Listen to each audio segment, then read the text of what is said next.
Alma, please tell me about your book, The Bittersweet Resort. Well, we lived in the Ozarks and rented beds for 25 cents. No, that's not true.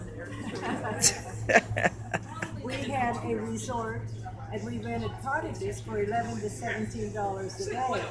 So that is true.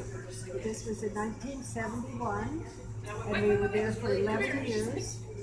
And we started out, the cottages were in really bad shape and we had no customers and we had no money and things were bad. We had to take outside jobs. But eventually we worked, we built more cottages, we built a swimming pool, we added onto a boat dock around a lake at Table Rock Lake. And we got lots and lots of customers that would come back every year and became very successful. You obviously have a partner. Who is we? You're talking about we. Tell me about your partner. Over here, Richard, my husband. Oh, hi, Richard. Hello. Yeah. Well, welcome to my show. I'd like to know a little bit more about Richard.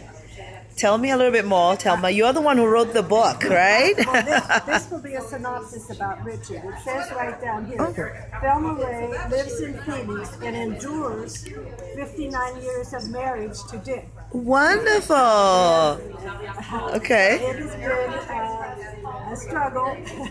59 years struggle. 59 years sounds like bliss and romance to me. What motivated you to write The Bittersweet Resort? Well, I always wanted to be a writer, and I had no time to write while we were doing this business.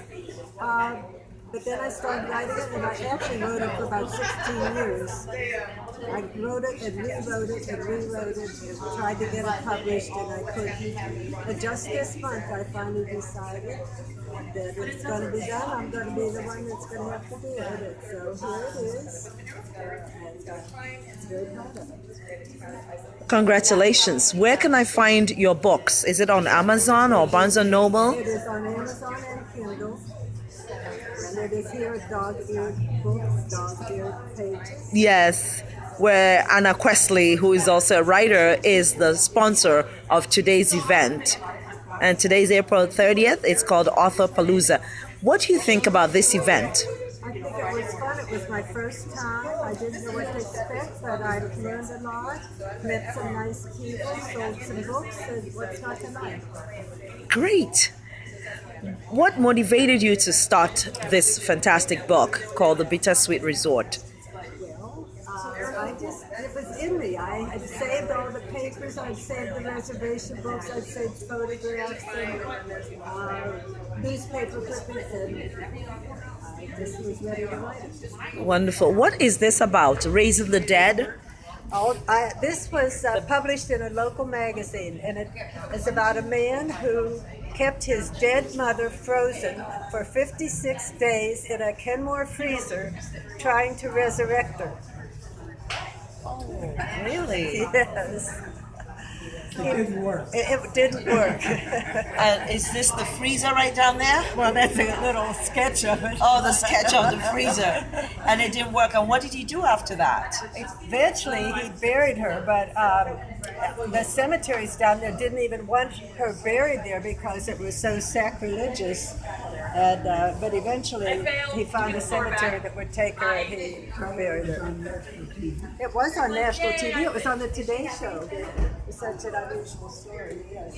And you were the writer who wrote about this. Yes. Were you working for this newspaper at the time? No, I wrote it and submitted it to them, and they bought it for $50 and published it. Amazing story. What city did this happen in? Well, the trying to raise her was in Reed Spring, Missouri. In Missouri. The whole business is in Missouri and Ozarks. Everything is about the Ozarks. The Ozarks. The Ozark Odyssey. Okay. Tell me about these photographs. Well, You're reminiscing right here, aren't you? okay. Now, this was at Silver Dollar City. That's a big attraction down there. It was something like Disneyland, only much smaller. And when we were first there, my husband took an outside job working at Silver Dollar City because we didn't have enough money. And he says he made 90 cents an hour, and he was a barker at Grandfather's Mansion. And he had been a New York City executive prior to coming down there. To make 90 cents an hour. To getting us into this situation. It's all his fault. There's our son, 2 pictures of him. We had to build our own house. Could I show you this other one here?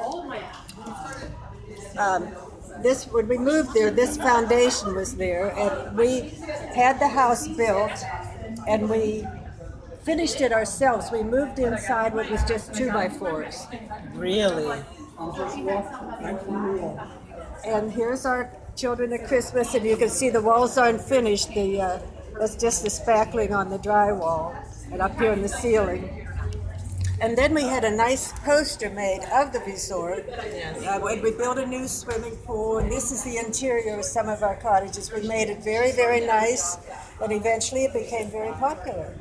Bittersweet memory. A bittersweet resort Uh-huh. has some wonderful memories that's not bitter but very sweet. Oh, that is true. I wonder what made you choose the title Bittersweet. We didn't name it. We bought it. It was already in existence. So I we see. didn't name it. An existing business that you bought. But it was an apt name. Yes, absolutely. Does it still exist today in Missouri? Well, it had 5 owners after we left, and the last person turned it into a private place. Great. Thank you so much for this interview. Tell me about your experience with Consortium for the Arts and the Dog-Eared Pages bookstore. This is your first time. This is my first time, and I just happened to hear about it it was the Desert Dreams event. I went there, and I met Chris, and she told me about this. This is the first I met you, and that's Thank you very much, Thelma. It's a great pleasure meeting you. And keep up the good work resuscitating bittersweet memories for the people of Arizona and the people of Phoenix. Oh. Thank you, Richard. It's a great pleasure meeting you, sir. Thank you. Thank you. thank you. Thank you very much.